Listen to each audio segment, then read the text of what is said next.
Sumainyo ang Panginoon. At sumayin. Ikrisin mo rin ang buhay. Hallelujah, hallelujah. Ito po ang huling araw. Hindi o huling linggo. Huling araw na pagdiriwang natin ng muling pagkabuhay ng ating Panginoon Jesucristo. At exactly ay 50 days. 50 araw. Kaya ang tawag na natin ay Pentecostes. Nanggaling sa Pente. Salitang Grego, ang ibig sabihin ay 50. So, kaya bahagi yun ng pagkilos na makita ko natin sa pagdiriwang na ito. At tunay na maging bahagi ng ating pagninilay. Sabi nga natin exactly kasi 7 times 7 times 7, 49. Kasi nagsisimula ang araw natin, kalendaryo ng simbahan sa araw ng linggo. Kaya pag nakikita kayo ng kalendaryo ng simula ay linggo, kalendaryo ng simbahan niya. Katoliko. Kapag ang kalendaryo na nakita ninyo ay simula ng Lunes, yan ay kalendaryo ng civil. Civil calendar. Yung pamantayan ng civil government. So bahagi yung kaya linggo ng pagkabuhay, linggo magtatapos ng Sabado, 7 times 7, 49. And then, ang talagang pesa ay bukas, linggo. So plus 1 equals 50. Bagamat ko naman ito sa inyo, nakarang linggo na yung pag-akyat na isa sa langit ay 40 days. Hindi yung eksakto 40 days. Yung linggo na malapit lamang doon. Pero ang Pentecostes ay maliwanag ko natin na pinagdiriwang natin sa 50 araw. Sigurado yung papasok yun sa araw ng linggo. Kaya bahagi yung nanamis natin, katulad na sa ating tukunan natin, Espiritu mo yung subuhin, buwan ka na yung iyong baguhin. Naway mapustos tayo ng Espiritu ng Diyos. Ang Espiritu Santo. Kaya maganda ho makita namin muna. Kasi katulad ng mga alagad, ay alin, nagtatago. Bakit nagtatago? Nagtatago. Kanino nagtatago? Sa mga Hudyo. Tayo kuminsan ay napapalo ng tago. Marami tayong tao sa daigdig na ito. Maging sa larangan na buhay natin sa pang-araw-araw na buhay. Maging lokal man. Lalo-lalo na ngayon, ang sabi na ako, yung epekto ng target idram, yung pagpasok ng AI, whether we like it or not, may talagang mga trabaho na mawawalan ng AI. O yung ngayong gusto itaas na mababa ang mataas na kapuluan ng Kongreso. Yung sahod magdadagdag ng 200 or 100 sa mababang kapuluan, 100 sa mataas sa kapuluan, 200 ang idadagdag sa mga non-government institution. Malaki yung epekto noon. Maaaring katuwa ng mga magtatawa, pero maaaring ikalulungkot ng mga kapitalista. Maaaring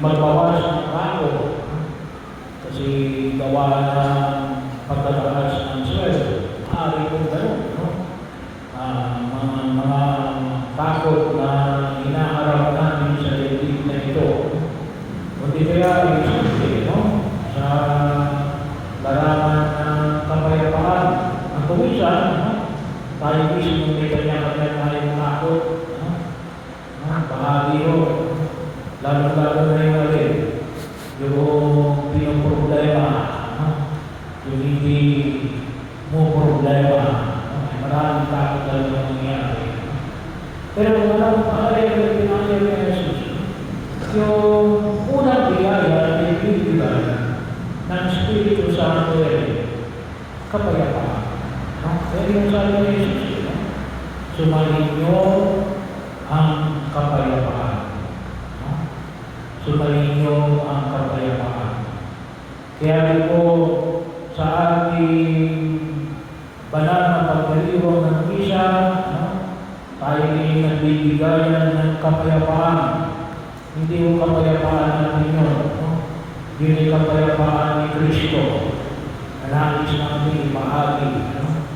Nawa ay maging bahagi din ng ating paghamon natin na kinakailangan natin reinforce yung kamanagalan ng kalooban na huwag namin kalimutan na hindi tayo iiwanan ng ating Diyos. Bahagi ho. At yun yung pinagtibay niya sa kanyang mga alagad at patuloy niyang ipinaalala sa atin, lalo-lalo na sa pagpapadala niya ng Espiritu Santo. Magkaroon tayo ng kapayapaan. Bahagi ho. Hindi yung kapayapaan naman pagdating natin ng kamatayan. Sinabi, rest in peace. Hindi lamang yun. Ngunit kapayapaan habang tayo nabubuhay sa daigdig na ito. Habang tayo ay umaharap sa pang-araw-araw nating hamon na kinikilala sa daigdig na ito. Yun ang nangis ng Diyos. Kaya di bahagi rin ito ay anong binigay sa atin. Ibinigay rin sa atin ulit. Yung 7 gifts of the Holy Spirit. Yung 7 gifts of the Holy Spirit. Bahagi yun, no? Piety, fear of the Lord, fortitude, knowledge, wisdom, understanding, counsel. No? Ito. And out of the 7, makita natin na yung apat na yan. Yung apat na ito ay kung mapapansin natin yan. For the appreciation of truth. No? Kasi ang Espiritu Santo ay Espiritu ng katotohanan.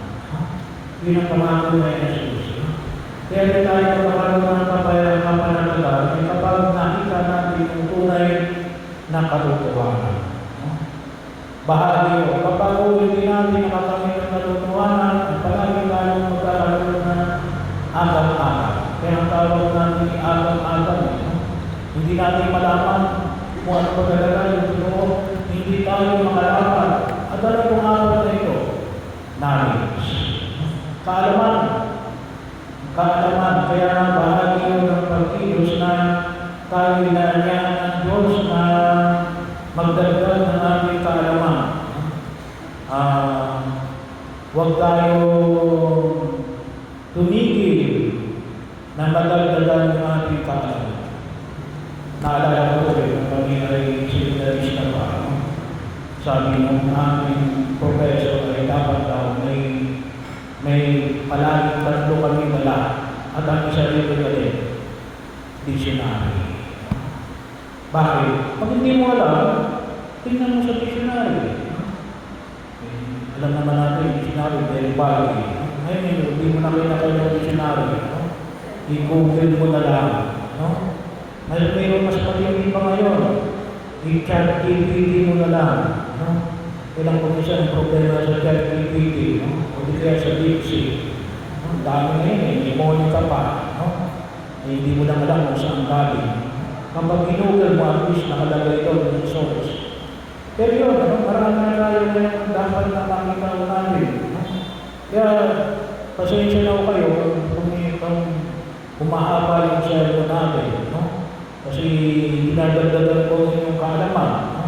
Katulad last week, binigyan natin ng pamilya yung Bitanya, no? Ano pa yung lugar na yun para kay Jesus, no? Doon pala nakatira si Marta, no? Si Maria at si Lazaro, mga kaibigan niya, no?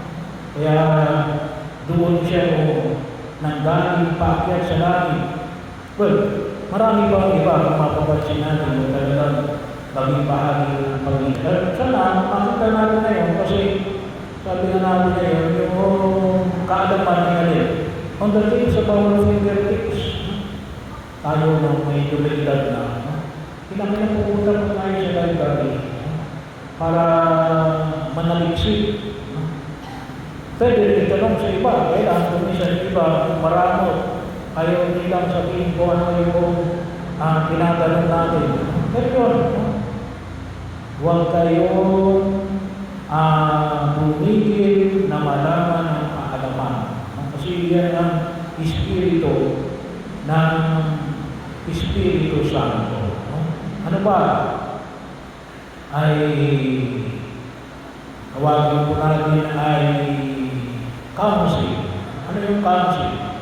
Tamang pagbabasya. Right judgment. Bahagi yun.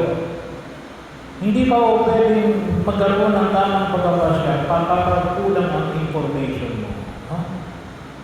Kinakailangan may sapat na information ka. Kasi kapag hindi mo alam, mababawasan ang pamantayan ng iyong pagdesisyon. Kaya nga maging sa banal ng kasulatan, pinahayag din ng mga Israelitan, ganun din sa sistema ng mga Romano natin, na hindi ka pwedeng humusga na hindi mo naririnig yung kanilang pangit. Kasi bakit? One sided lang yun. Itong information mo, tama, may information ka. Pero pwedeng yung information mo yan maging half-truths. Hindi ka makapag-design mo. Hindi na kailangan kumahari mo. Kaya isa ko sa mga kalimitan ng hinahanap ngayon natin, IT, Information Technology. Bahagi ko. Pangatlo ay understanding. Maunawaan mo yung mga bagay na ito. Depende sa mga sitwasyon na pinagbibilangan mo. Hindi lang nasa sa ulo mo, ngunit naiintindihan mo. Maunawaan mo yung pinagbigayan ng Espiritu Santo. Maintindihan natin yung bahagi ng pagkilos. Na kung isa, sabi natin, yung mga bagay na hindi natin kagad sinasabi sa mga bata. Kasi bakit? Hindi pa nila maintindihan. Kapag kumanda na sila, tsaka natin pwedeng masabi sa kanila. Kasi tayo na lang kanilang pag-iisip. Doon natin naiintindihan ang mas malalim ng pag-ios. At pang-apat ay wisdom, karunungan. Ano yung karunungan? Kasi bahagi na ng iyong karanasan, bahagi na ng iyong pagiging may edad, bahagi na ng iyong mga ni-research, ay nakikita mo na ay nagiging marunong ka na. Sapagkat makita natin na may mga bagay na ano man yung sitwasyon na pinagbibilangan mo. May iba't ibang mga elemento na maaaring kung tawagin natin ay nagbibigay ng ibang pinakadulo o pinakabibigay ng ibang solusyon. Kasi nga, may iba't ibang sitwasyon o kondisyon na maaaring maka-apekto rito. At kaya yun ang tinatawag natin na wisdom. So itong apat na ito ay ang mga biyaya ng Espiritu Santo para tulungan tayo na makita yung katotohanan. Yung tatlo, piety, fortitude, at saka fear of the Lord. Yun ay pagkilos natin sa pagkakataon na maging katulong natin sa komunidad at lipunang ginagawa natin. Itong apat na ito, ay makita natin para rin. Makita natin yung katotohanan. Makita natin yung katotohanan. At ano yung pinakadulo ng katotohanan? Nandyan sa Jesus. Huwag natin kalimutan. Sabi nga natin, kasi baka mamaya nakita natin sa gitna ng ating kaluman, hindi natin nakita sa Jesus. Yun ang huwag natin kalimutan. Ang bahagi nito ng pag-inilay natin ngayon, na dito, makikita natin tayo ay sa pagbaba ng Espiritu Santo. May ibigay sa atin, may ibigay sa atin. Misyon. Tayo lahat ay may kanya-kanyang misyon. May ibinibigay sa atin ng Diyos. Kung sa inyo, wala akong ibinibigay ng misyon ng Diyos sa inyo, ay buhay tanong ninyo sa Diyos. Tanong mo kay Jesus. Panginoon, ano ba yung mission ko dito sa daigdig nito? Kasi hindi pwede wala kang mission sa pagkilos natin sa daigdig nito. Kasi yun ang pahayag na pinapahayag mo po nito. Hindi lamang kay Pedro, hindi lamang sa mga apostles, ngunit sa bawat isa sa atin. Kasi doon maging makahulugan doon natin nakikita natin. Ito pala yung kawain ko, ito pala yung halaga ko dito sa daigdig na ito. May mission pala akong ginagampanan. At sana, yung panahon na ilalagay namin sa daigdig na ito ay na subukan natin at naisang katuparan natin sa ayon sa panahon na ipinagkalabog sa atin ng buong may babae. Kaya nasabi natin na mission accomplished. Bahagi yun. At yan, nakita ko natin, kasi kung ang ating pagkilos, hindi natin alam na hindi naman pala ito yung mission natin sa daigdig na Isaya. Hindi tayo magkakaroon ng kapayapaan. At baka rin siguro hindi tayo magkaroon ng kapayapaan. Kasi nga, wala tayo sa direksyon na ipinagkaloob sa atin ng buong kapal tungkol sa bagay ito. Kaya palagi natin hiningin ang Espiritu Santo. Kung alam niyo yung amin ng Espiritu Santo, awin niyo, para makita namin, ano ba yung mission ko sa daigdig na ito? Tama ba ito? O baka ako ay sumisiyan plan na. Hindi talaga dito dapat yung kahapon na hindi yung pinagagawa sa akin ng Diyos. Kaya nga maliwanag, kanay iyong baguhin. Sigurado ba nagbaguhin tayo ng Espiritu